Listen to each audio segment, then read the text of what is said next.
séance est ouverte.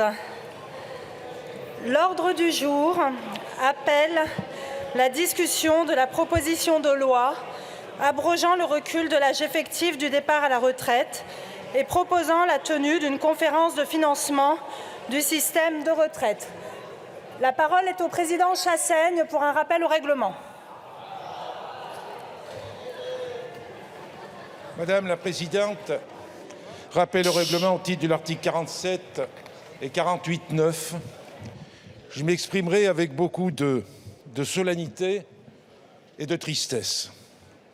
Le choix que vous avez fait, Madame la Présidente, de recourir à l'article 40 porte un coup terrible à notre démocratie parlementaire. Certes,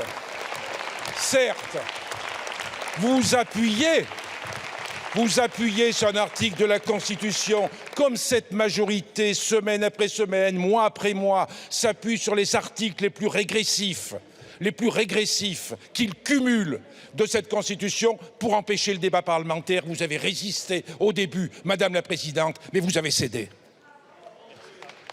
Ce qu'il faut bien comprendre, Madame la Présidente, c'est que le seul espace démocratique que cette Constitution laisse aux groupes d'opposition, ce sont les niches parlementaires. Et que dans ces niches parlementaires, jamais l'article 40 a été actionné dans la mesure quand un député présente une proposition de loi, Madame la Présidente, sa proposition de loi, elle est gagée en termes de recettes, c'était admis. Or, désormais, il n'y aura plus de possibilité pour les groupes d'opposition de porter dans cet hémicycle des propositions de loi. Et je ne prendrai qu'un exemple. Ce sont les deux lois dont j'ai été à l'initiative concernant les retraites agricoles. Avec ce que vous mettez en route aujourd'hui, le débat n'aurait pas lieu. Les retraites agricoles n'auraient pas été augmentées. C'est dire à quel point aujourd'hui vous abîmez, vous écrabouillez la démocratie parlementaire, et vous surtout, il y a une chose que vous oubliez, c'est la séparation des pouvoirs. Je vous remercie, Monsieur le Président.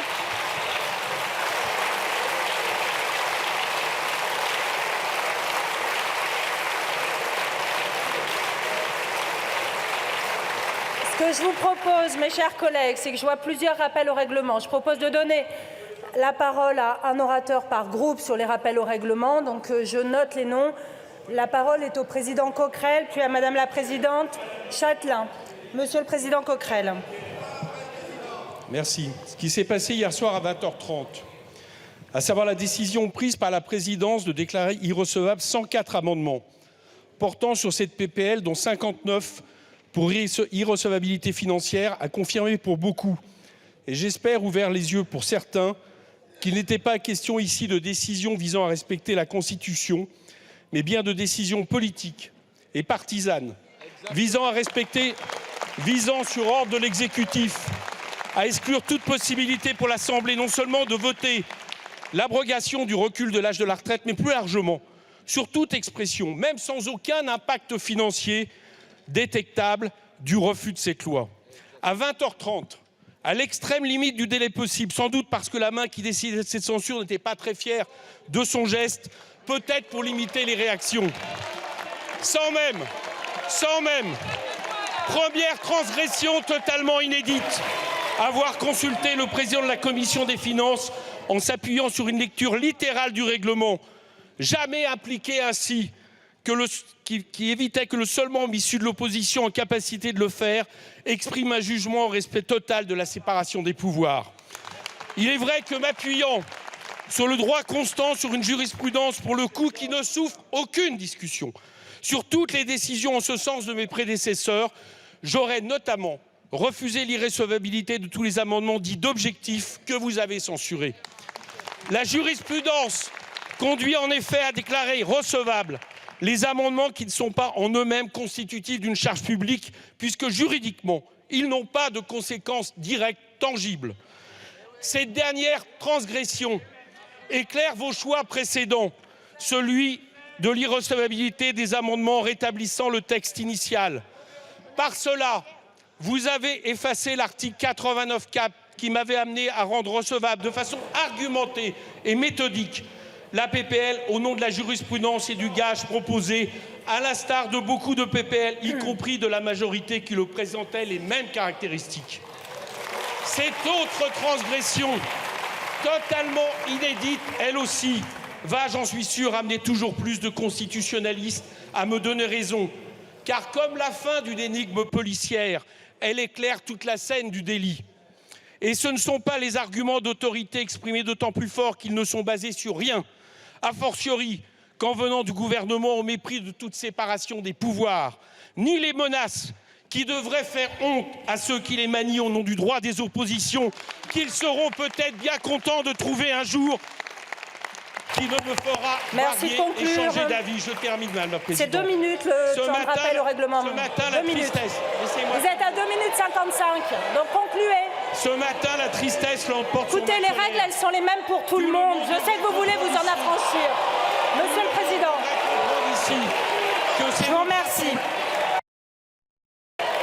Alors, j'ai une demande de rappel au règlement de la part de la présidente Chatelain. Madame Chatelain, vous avez la parole.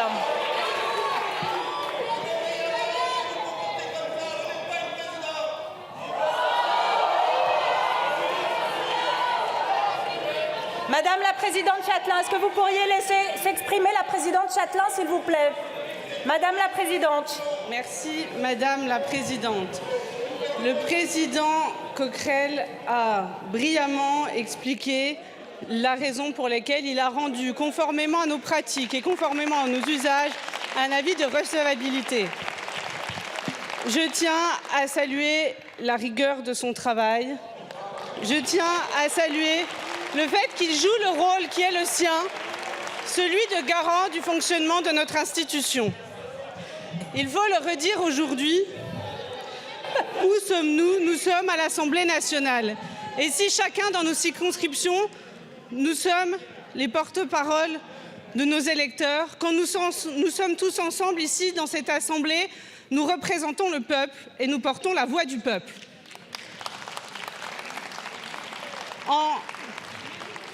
C'est avec cette responsabilité que nous souhaitions aujourd'hui discuter de cette proposition de loi abrogeant votre réforme injuste des retraites. Pourquoi?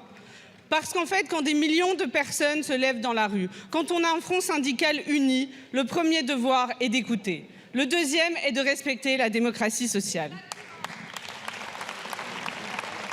Mais ce qui se passe aujourd'hui est encore plus grave, parce que sur quoi repose une démocratie qui fonctionne? Sur 2 choses. La première, la séparation des pouvoirs. La deuxième, le pluralisme. En faisant pression sur la présidente de l'Assemblée nationale, qui a renoncé à défendre notre institution, vous avez abattu la question de la séparation des pouvoirs. En vous en prenant au président de la Commission des finances, qui représente vos oppositions, vous voulez faire taire le pluralisme politique que nous voulons faire vivre dans cette Assemblée. Alors je vous le dis, quand on regarde les démocraties libérales qui aujourd'hui montrent en Europe, elles ont toutes pour naissance la perte de confiance dans nos institutions. C'est le ferment de la démocratie libérale. C'est le fait que les gens pensent qu'il n'y a plus de solution par la voie démocratique. Alors, mesdames et messieurs, je le dis, en empêchant ce débat aujourd'hui avec les irrecevabilités, avec finalement on va dire magouillement, en tout cas la manière dont vous avez traité la commission, vous n'avez pas permis ce débat. Nous devons nous montrer dignes de la responsabilité qui est la nôtre. Avec ces irresponsabilités, vous vous montrez indigne de votre fonction. Indigne. Et vous faites. Je vous remercie, Madame la Présidente. Sur une démocratie libérale. Nous ne vous laisserons pas faire. Nous serons les tenants de cette Assemblée du pluralisme démocratique. Merci, Madame la Présidente. La parole est à Monsieur le Président Woerth pour le groupe Renaissance. Le questeur Woerth, excusez-moi. Monsieur le questeur.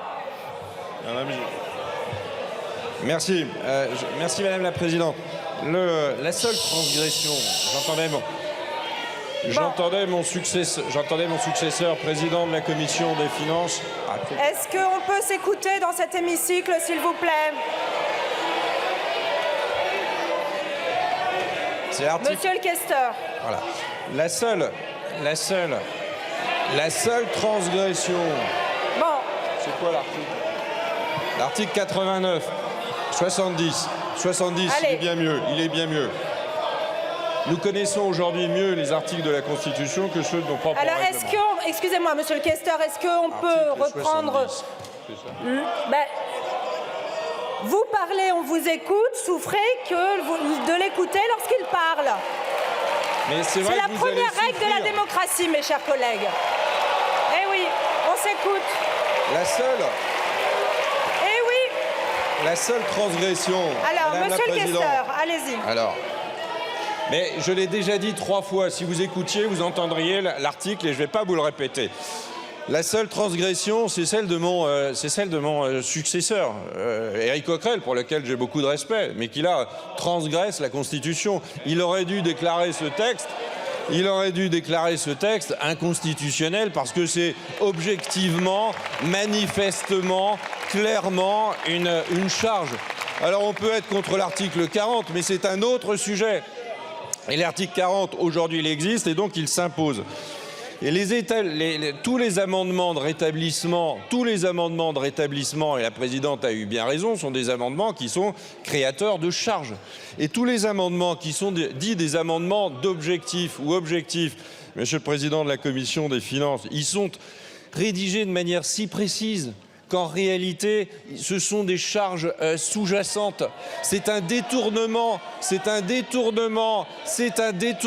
de la procédure constitutionnelle. Et d'ailleurs, pour la plupart, vous avez gagé ces amendements. Vous les avez gagés. Donc on voit très bien que la situation telle qu'elle est a été parfaitement prise en compte par la présidence de l'Assemblée nationale. On ne peut pas se moquer de l'Assemblée nationale comme vous le faites. C'est une question de dignité de nos débats. Comment peut-on laisser l'Assemblée nationale bafouer la Constitution? Et je voudrais vous dire que le chahut constitutionnel, vous êtes des grands professionnels du chahut. Le chahut constitutionnel voulu par Lyotte, mais qui dit rien, et par LFI, c'est ça la véritable atteinte à la démocratie. Je vous remercie, monsieur le questeur. La parole est à monsieur Arthur Delaporte pour le groupe socialiste. Merci, Madame la Présidente. La première règle de la démocratie, contrairement à ce que vous nous avez annoncé à l'instant, c'est la pluralité. Alors, au titre de l'article 44 de la Constitution et 89 de notre règlement, je souhaite rappeler ici une chose. Pour la première fois depuis 1958, vous avez déclaré irrecevable au titre de l'article 40 un amendement qui visait à rétablir un article initial d'une proposition de loi. Il y a 2 semaines de cela, nous avons débattu dans cet hémicycle d'une proposition de la majorité qui visait notamment à faire porter au fronton de toutes les mairies un drapeau européen. Ceci représente, chers collègues, une charge pour les finances publiques. L'amendement de rétablissement que la majorité a déposé, qui crée donc une charge, vous l'avez déclaré recevable. Il y a de cela 3 ans, le groupe socialiste a déposé une proposition de loi visant à instituer un revenu minimum pour les jeunes. C'était 21 milliards d'euros par an. Une paille, vous me direz. L'amendement de rétablissement avait été déclaré recevable. Aujourd'hui, au nom de la démocratie, je vous demande solennellement, Madame la Présidente, de reconnaître que ce que vous avez fait, ce n'est pas défendre l'institution, c'est écraser le pluralisme, c'est écraser les droits des oppositions, c'est écraser finalement le droit que demandent les Françaises et les Français, le droit au débat et le droit au vote. Parce que oui, chers collègues, vous avez peur. Vous avez peur du vote. Vous avez peur que la majorité de l'Assemblée nationale soit hostile à une réforme qui révulse les Françaises et les Français. Vous avez peur finalement que la démocratie nous permette, nous donne des droits pour montrer que vous êtes minoritaire. Et c'est cela le problème. C'est finalement une règle élémentaire de la démocratie, Madame la Présidente. Et vous avez aujourd'hui, avec l'article 40 de la Constitution, commis non seulement une erreur de droit, mais une erreur morale. Alors, chers collègues, bafouer L'institution, c'est ce que vous faites aujourd'hui. C'est ce que vous avez fait la semaine dernière en commission des affaires sociales, en déclarant irrecevables, même pas, en refusant d'examiner des amendements sans même les avoir déclarés irrecevables au nom d'un article de la Constitution. Alors oui, vous écrasez la Constitution, mais vous écrasez même l'Assemblée et la France entière par vos attitudes. Je vous remercie. La parole est au président Mattei.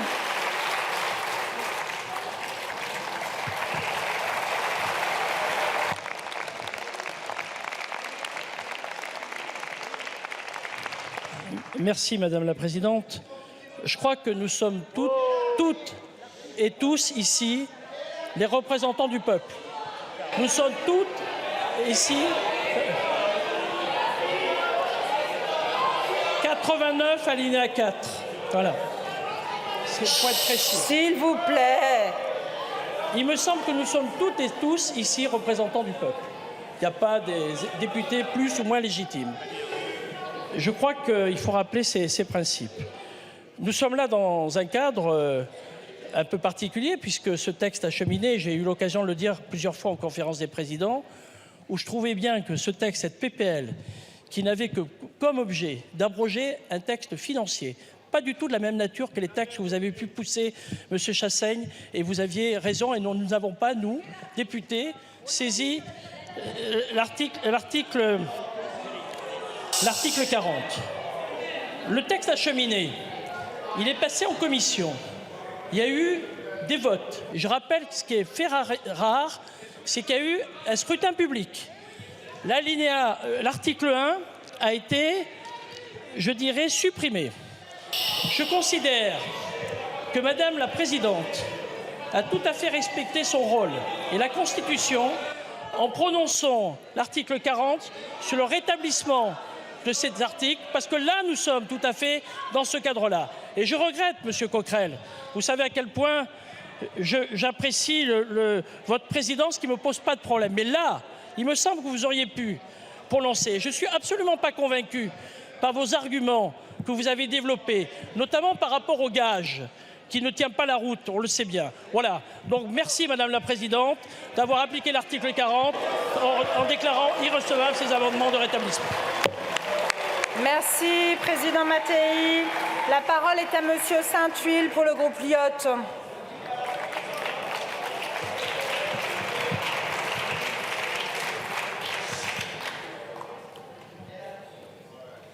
L'article 40 ou celui qu'avait utilisé M. Chassaigne, très bien.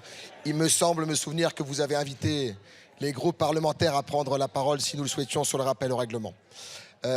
Il y a quelques mois, dans cet hémicycle, la Première ministre, le ministre du Travail, du SOPT et d'autres membres du gouvernement nous ont dit dans cet hémicycle sur la réforme des retraites que parce qu'elle était un élément central de la vie des Français, elle ferait l'objet d'un vote. Et puis, dans les dernières heures, vous vous êtes ravisé pour utiliser le 49.3. Depuis, il y a une forme de tension sociale dans le pays qui n'est pas apaisée. À l'occasion de la seule journée parlementaire, qui est celle à disposition du groupe Lyotte, nous avons souhaité déposer cette proposition de loi comme une main tendue en guise d'apaisement, en disant à toutes et tous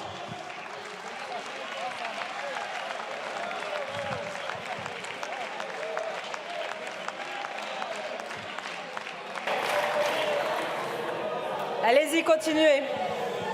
En disant à toutes et tous que nous souhaitions un vote formel. Depuis, force est de constater, Madame la Présidente, que les règles ne sont pas les mêmes pour tout le monde. Force est de constater, avec tristesse, avec gravité, Madame, que vous avez l'irrecevabilité sélective et partisane. C'est ça, la réalité.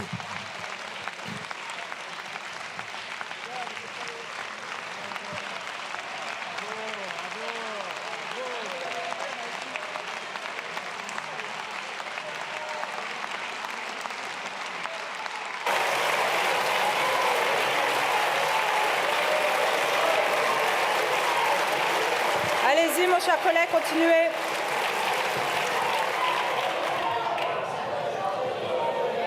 Allez-y, poursuivez. Ben oui, ça décompte. Allez-y. Nous devons voter la loi, vous nous opposez le 49.3. Nous devrons proposer des textes, vous nous posez l'article 40. Nous avons un droit constitutionnel d'amendement, vous le remettez en cause. Pire, la considération que vous avez pour nous, c'est une décision que vous annoncez sur les plateaux de télévision, Madame la Présidente.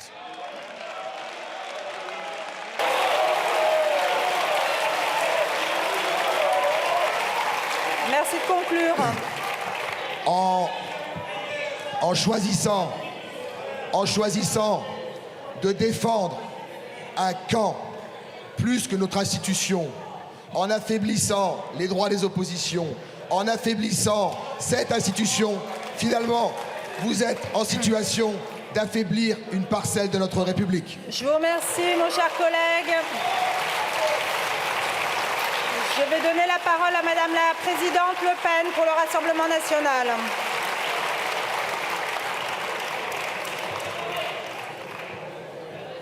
Puisqu'il faut se plier aux apparences sur la base de l'article 89.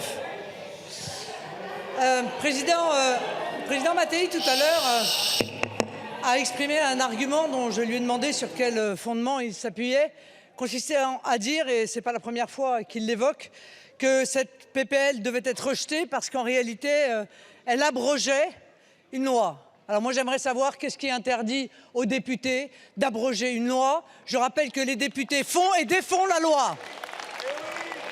C'est notre mission et c'est la mission que nous donnent les Français lorsqu'ils nous ont élus. La réalité, c'est qu'au travers des arguties que vous avez développés et multipliés, vous avez en fait tout fait pour nous empêcher de voter. Vous ne voulez pas qu'on vote. Vous nous en avez empêché avec le 49.3. Vous nous en empêchez aujourd'hui avec l'article 40. Et parce que vous savez que vous n'avez pas de majorité sur ce texte. Vous n'avez pas de majorité sur ce texte, ni dans cette Assemblée, ni dans le peuple français. Vous avez peur du vote, oui c'est vrai, mais parce qu'en réalité vous avez peur du peuple. La conséquence est que votre réforme des retraites est illégitime. Elle l'est à nos yeux, elle l'est aux yeux du peuple français. Vous avez dit, Madame la Présidente, tout à l'heure, non sans humour, que les règles étaient les mêmes pour tout le monde. Eh bien non, justement. Cette déclaration est particulièrement piquante aujourd'hui, car justement les règles ne sont pas les mêmes pour tout le monde. Et c'est bien ce que nous vous reprochons aujourd'hui. Les règles appliquées à la majorité ne sont pas les mêmes que les règles appliquées aux oppositions. Les PPL de la majorité créent des charges régulièrement. Et pardonnez-moi, mais celles sur les services express régionaux métropolitains en créent des énormes. Et malgré cela, personne ne contestera qu'elles doivent être étudiées. Alors, puisque vous empêchez votre opposition d'accéder à cette possibilité démocratique, oui, nous sommes obligés de constater que nous sommes confrontés aujourd'hui à une rupture démocratique majeure et vous en êtes, Madame la Présidente, la responsable.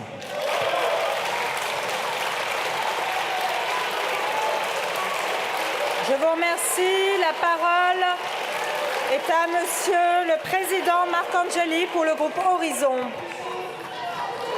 Merci, Madame la Présidente. Sur le fondement de l'article 89, alinéa 4 de notre règlement qui porte sur l'application de l'article 40 de la Constitution. Madame la Présidente, j'ai été assez choqué de voir tout à l'heure que, je ne sais pas si c'est un fait unique, que l'ensemble de l'hémicycle ne s'est pas levé lorsque vous êtes pénétré dans l'hémicycle. Quand on siège dans une institution, on en respecte les usages. Encore une fois aujourd'hui, nous avons eu une démonstration lamentable du manque de respect dont font preuve les députés de la NUPES vis-à-vis des coutumes de ce Parlement.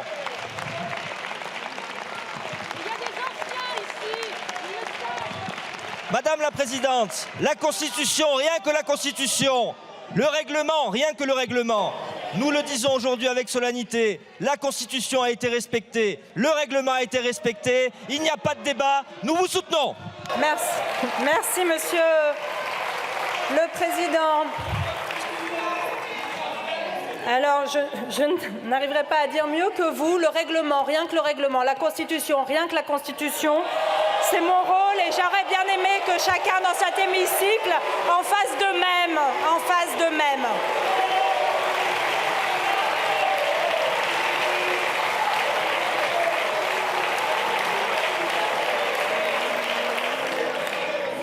La parole est à Monsieur Charles de Courson, rapporteur de la Commission des Affaires sociales, pour une durée de 10 minutes.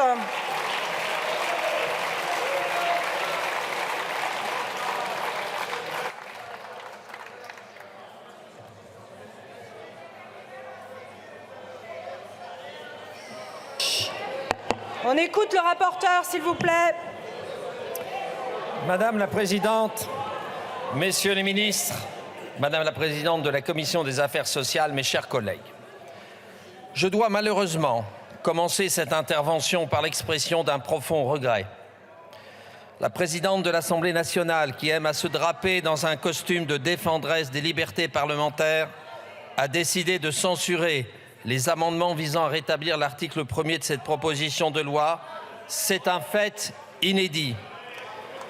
Il est loin le temps où la présidente de l'Assemblée nationale déclarait, c'était en décembre 2022, dans un entretien à La Voix du Nord, je cite, « Je considère qu'il faut débattre sur le fond et qu'il ne faut pas utiliser des techniques procédurales d'obstruction pour éviter finalement le débat. » C'est la première fois dans l'histoire de la Ve République qu'une présidente de l'Assemblée nationale écarte des amendements reprenant une disposition déclarée 2 fois recevable, une première fois par le bureau de l'Assemblée nationale lors du dépôt et une seconde fois par le président de la Commission des finances. C'est une faute politique grave dont la présidente de l'Assemblée nationale ne mesure pas encore toute l'étendue des dégâts politiques et institutionnels. C'est une nouvelle étape dans l'abaissement de l'Assemblée nationale qui sortira meurtrie de cette législature. En effet, vous n'avez pas seulement déclaré irrecevable, Madame la Présidente, tous les amendements visant à rétablir l'article 1er, mais la quasi-totalité des amendements sur ces derniers, de façon à ce qu'il n'y ait pas de vote. Bravo pour le déni de démocratie. Pire, vous avez procédé de manière sélective et partisane à ce contrôle de recevabilité. La proposition de loi que je vous présente ce matin était pourtant une chance pour l'Assemblée nationale de retrouver sa raison d'être. Soutenue par de nombreux parlementaires issus des 6 groupes de l'opposition, la proposition de loi portée par notre groupe visait à supprimer le tristement célèbre article 7 du projet de loi de financement rectificatif de la Sécurité sociale pour 2023, devenu article 10. 3 raisons justifiaient, selon nous, la suppression de cet article qui repousse l'âge d'ouverture des droits à la retraite à 64 ans. Une première raison de justice sociale. Où est la justice lorsque l'on fait reposer les fameux 17,7 milliards d'économies d'ici 2030 sur le dos de nos concitoyens les plus modestes et sur les femmes? Je remarque d'ailleurs que plus personne dans la minorité présidentielle n'ose parler de la justice de cette réforme, contrairement aux éléments de langage qui avaient été développés depuis janvier dernier. La seconde raison est que cette réforme n'assure même pas un équilibre durable des comptes des régimes de base de retraite. En 2022, la situation de ces dernières n'est d'ailleurs pas si catastrophique. Le premier projet de loi d'approbation des comptes de la Sécurité sociale pour 2022 estimait le déficit de la branche vieillesse, y compris le Fonds de solidarité vieillesse, à 2,5 milliards d'euros, soit 1% des dépenses. Ce léger déficit est loin des abîmes budgétaires qui accablent notre pays. À titre de comparaison, la branche maladie est en déficit de 21 milliards, ce qui représente près de 10% des dépenses engagées par cette branche. Quant au budget de l'État, c'est plus catastrophique encore, puisqu'il s'établit à 151,4 milliards d'euros en 2022, soit près de 30% des dépenses. Vous parlez d'irresponsabilité, mais c'est vous les irresponsables. Et pourtant, même en faisant cela, vous ratez votre cible, comme le relève la Cour des comptes dans son dernier rapport d'application des lois de financement de la sécurité sociale. Votre réforme constituerait, suprême paradoxe, un surcoût en 2024. Vous criez au mensonge, mais c'est vous qui mentez aux Français. Vous mentionnez 17,7 milliards d'économies, mais vous omettez de mentionner l'impact budgétaire de la réforme sur les autres branches et les autres politiques sociales. Certes, ce n'est pas sur cette question que les documents du gouvernement sont les plus disserts. On parle de près de 3 milliards d'euros supplémentaires de dépenses pour l'UNEDIC, pour les départements et pour la branche maladie. 3 milliards d'euros, c'est près d'un tiers des économies auxquelles vous prétendiez à l'horizon 2027. Le sérieux budgétaire que vous revendiquez n'est qu'une apparence. La troisième raison, enfin, qui justifie notre proposition de loi, c'est que la procédure adoptée pour promulguer cette loi constitue un double déni de démocratie. Déni de démocratie sociale, mais aussi déni de démocratie représentative. Nous sommes les représentants du peuple. En effet, l'article 1er de l'article 24 de la Constitution du 4 octobre 58 dispose, je cite, « Le Parlement vote la loi, il contrôle l'action du gouvernement ». Est-ce la démocratie que vous craignez ou simplement de vous être trompé? Concernant la démocratie sociale, je tiens à signaler, mes chers collègues, que les partenaires sociaux ont beaucoup mieux géré les régimes complémentaires de retraite Agirc-Arrco que l'État ne l'a fait pour les régimes de base. Il est donc faux de prétendre que les partenaires sociaux ne sont pas capables de prendre des dispositions courageuses et responsables. En second lieu, tous les syndicats auditionnés nous ont affirmé que les consultations organisées par le gouvernement n'ont donné lieu à aucune concertation. Tout était déjà décidé. Considérer que les corps intermédiaires doivent être affaiblis et contournés constitue une énorme erreur. C'est pourquoi notre proposition de loi confie à titre principal aux partenaires sociaux le soin de trouver les modalités de financement de notre système de retraite qui soient pérennes, équitables et qui ne pèsent pas uniquement sur les plus précaires. La conférence de financement inscrite à l'article 2, dont nous proposons d'adapter le calendrier pour que le prochain PLFSS puisse intégrer ces propositions, est une manière, mes chers collègues, de sortir par le haut de la crise sociale dans laquelle la réforme des retraites nous a plongés. Crise sociale, mais aussi crise politique. Je me permets de rappeler ici, à cette tribune, que la loi promulguée par le président de la République n'a jamais fait l'objet d'un vote à l'Assemblée nationale. Ce n'était jamais arrivé lors des précédentes réformes des retraites. Tout l'arsenal de dispositions constitutionnelles a été mis en branle pour éviter le vote. Si le gouvernement avait mis autant d'énergie pour réduire nos dépenses publiques que pour entraver ce vote, mes chers collègues, notre pays serait bientôt excédentaire. Après tout cela, quelle est la légitimité d'une réforme sur laquelle jamais les députés réunis dans cet hémicycle n'ont pu se prononcer? Quel est ce cheminement démocratique dont parle le président de la République qui fait l'économie des représentants du peuple? D'autres pistes pouvaient pourtant être poursuivies. Notre groupe n'a jamais nié l'existence à moyen terme d'un problème de déficit de notre système de retraite qui, comme je vous l'ai montré, demeure en dépit de votre passage en force. Nous avons fait des propositions en faveur d'une philosophie tocquevillienne qui visait à encourager plutôt qu'à imposer, à accompagner le mouvement d'augmentation progressive de l'âge effectif de départ à la retraite, qui d'ailleurs atteindra dans tous les cas 64 ans à la fin de cette décennie, plutôt qu'à contraindre les Français par une réforme verticale, injuste et inefficace. Votre refus du dialogue, les stratagèmes constitutionnels que vous avez employés, ne laissait plus qu'une option, celle de démontrer par un vote que votre réforme des retraites n'entraînait pas l'adhésion de l'Assemblée nationale ici réunie. Mais là encore, la peur l'a emporté sur la raison et le passage en force sur le dialogue. En dépit d'un usage constant, des amendements qui auraient été jugés recevables dans d'autres circonstances ont été censurés. Ce qui se joue aujourd'hui, que nul ne s'y trompe, c'est la légitimité de votre réforme et plus généralement de votre politique. C'est une initiative parlementaire qui n'a pas à être conditionnée à l'accord du gouvernement pour que l'Assemblée nationale puisse simplement voter, ce qui est sa raison d'être constitutionnelle.